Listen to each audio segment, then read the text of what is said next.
ఆదిలాబాద్ నుంచి మా ప్రతినిధి ప్రేమ్ అందుబాటులో ఉన్నారు. ఆదిలాబాద్ ఎస్టీ నియోజకవర్గం, అది కొంచెం ఇంటీరియర్ ఏరియా కూడా, అక్కడ చాలా సమస్యాత్మక ప్రాంతాలు కొంత ఎక్కువ ఉండే అవకాశం ఉంది. అక్కడ 4 గంటల వరకే పోలింగ్ పూర్తయ్యే అవకాశం ఉంది. ఏర్పాట్లు ఎలా చేశారు? 4 గంటల వరకు ఎన్ని నియోజకవర్గాల్లో పోలింగ్ పూర్తవుతుంది? 6 గంటల దాకా మిగిలిన నియోజకవర్గాల్లో ఎలాగూ రాష్ట్ర వ్యాప్తంగా ఉంటుంది కాబట్టి ఎక్కడెక్కడ 4 గంటలకే పూర్తయ్యే అవకాశం ఉంది? అక్కడ ఏర్పాట్లు ఎలా జరిగాయి?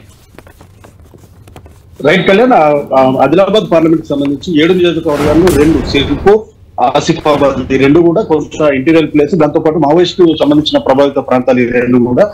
సో సాయంత్రం 4 గంటలకి అక్కడ పోలింగ్ అనేది పూర్తవుతుంది. సో ప్రతిసారి కూడా ఈ చాలా గ్రామాలు ఉన్నాయి, దాదాపు 200 పైచలకు సమస్యాత్మకమైన పోలింగ్ స్టేషన్స్ గ్రామాలు ఉన్న నేపథ్యంలో కొంత అధికారులు కట్టుదిట్టమైన భద్రతా ఏర్పాట్లు అయితే చేశారు. ఈ 2 కాన్స్టిట్యున్సీలు మినహా మిగతా అన్ని చోట్ల కూడా ప్రశాంతంగా పోలింగ్ జరిగే అవకాశం అయితే కనిపిస్తుంది. సో పూర్తిగా దాదాపు 16,52,000 పైచలకు ఓటర్స్ ఆదిలాబాద్ పార్లమెంట్ కాన్స్టిట్యున్సీలో ఉన్నారు.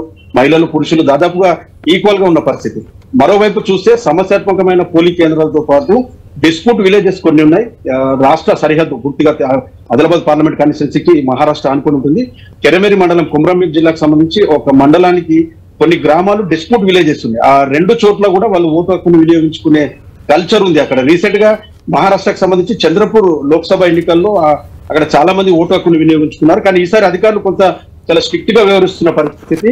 ఎవరైతే మహారాష్ట్రలోని లోక్సభ చంద్రపూర్ లో ఓటు వేశారో వాళ్ళు తెలంగాణలో వేయకుండా చాలా జాగ్రత్తగా చర్యలు తీసుకుంటున్నారు. ఇప్పటికే అక్కడ గ్రామాల్లో అవగాహన కార్యక్రమాలు చేశారు. ఎవరు కూడా 2 ఓట్లు వినియోగించుకోవద్దని చాలా స్ట్రిక్ట్ గా చెప్పారు. ఎవరైనా 2వ ఓటు మహారాష్ట్రలో వేసి తెలంగాణ ఆదిలాబాద్ పార్లమెంట్ కాన్స్టిట్యున్సీకి ఓటు వేస్తే మాత్రం ఖచ్చితంగా చర్యలు తీసుకుంటామని చెప్పేసి ఎన్నికల అధికారులు కూడా చాలా స్పష్టంగా హెచ్చరికలు జారీ చేసిన పరిస్థితి కూడా కనిపించింది. చాలా సీరియస్ గా తీసుకుంటున్నారు. ఎందుకంటే కోర్టు కూడా దీనిపైన చాలా సీరియస్ అయింది.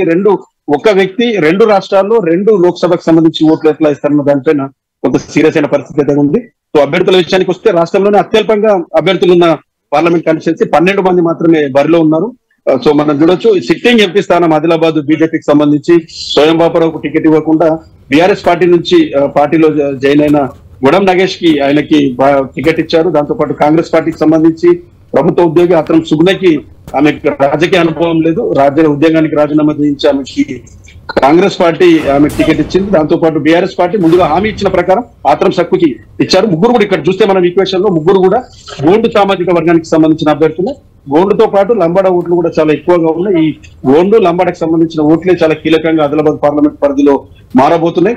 సో ఈ 3 పార్టీలకు సంబంధించిన అభ్యర్థులు తమ అదృష్టాన్ని పరీక్షించేందుకు సన్నద్ధమవుతున్న పరిస్థితి. సో మొత్తం కూడా సైలెంట్ అయింది. సో ఈ పోలింగ్ కేంద్రాలకు మాత్రం ఇప్పటికే మెటీరియల్ అంతా కూడా చేరుకుంది. మరోవైపు వర్షం పడుతుంది. మధ్యాహ్నం నుంచి కూడా ఉరుములు మెరుపులతో వర్షం పిడుగులు పడుతున్నాయి. సో అధికారులు కొంత జాగ్రత్తగా ఉన్నామని చెప్పి చెప్తున్నారు. కానీ కొన్ని చోట్ల కరెంటు పోయే అవకాశం ఉంది. కరెంటు పోతే మాత్రము దానికి సంబంధించి క్యాండిల్స్, ఛార్జింగ్ లైట్ల మధ్య కొద్దిగా పోలింగ్ జరిగే అవకాశం ఉన్న నేపథ్యంలో మరొక భారీ వర్షం పడితే మాత్రం వాగులు వంకలు కొరిగి పోలింగ్ కూడా శాతం తగ్గే అవకాశం ఉన్న నేపథ్యంలో అధికారులు అయితే కొంత ఫోకస్ చేసిన పరిస్థితి అయితే